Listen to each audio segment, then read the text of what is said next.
Zagreb, Markova i pacijenata i ovih beskućnika. Bože dragi, šta je ovo od Kopenhagena ostalo? Pakao, pravi pakao. Selfie video, sam sebi pravim video.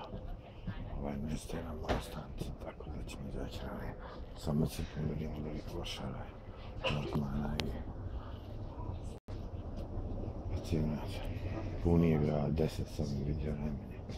Odjednom sve drogirano, neko na horstu, neko na kokainu. Sve žive droge, Kopenhagenima.